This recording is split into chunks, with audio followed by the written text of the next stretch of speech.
aspect to how Pakistan ended up aggravating India to such an extent, and this was all done under the leadership of General Asim Munir. R.K. Bhargav, drawing a comparison between Asim Munir and his predecessor Qamar Bajwa, how do you differentiate between the two Pakistani generals, their military and policy against India? As far as comparing two generals is concerned, I think there is not very much difference, except that Munir is more radicalized in Islamic thought than General Qamar Bajwa.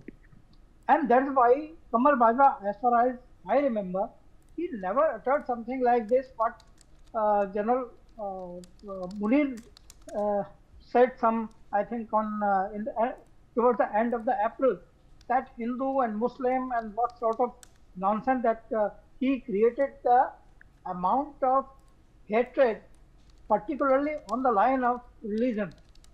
General Bajwa, yes, as far as all the generals are concerned from Pakistan, perhaps they all were ambitious about the Kashmir and showing that they are the best general who can deliver something on Kashmir.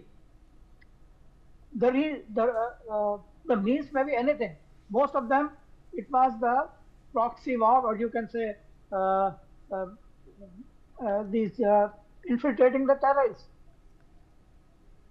But it was the General Munir who took to the extreme, and despite all the advices, even from his advisors, he sent the terrorists in India, and with a particular aim of creating some division between two religions.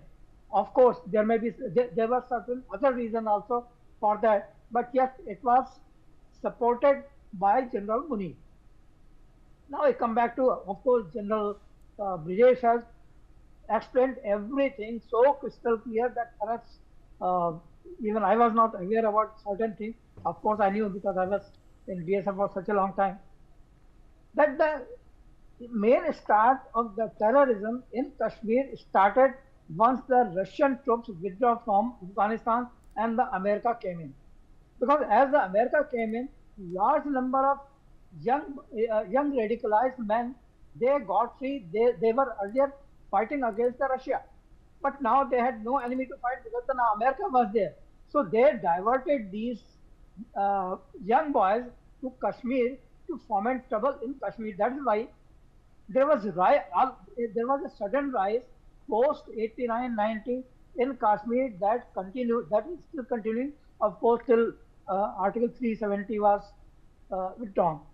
So what I feel that all the supports the terrorists get or the militants get, it is through ISI or Pak Army. In one of the interview in one of the channel, I said, see, I am not able to distinguish between Pak Army and these terrorists. Right. If you put the uniform on them, they become Pak Army, and if you remove their uniform, they become terrorists. Okay, fair enough. So, fair enough, sir. Yeah. All right. On that note, thank you both of you for joining me and sharing your views. I'm going to move on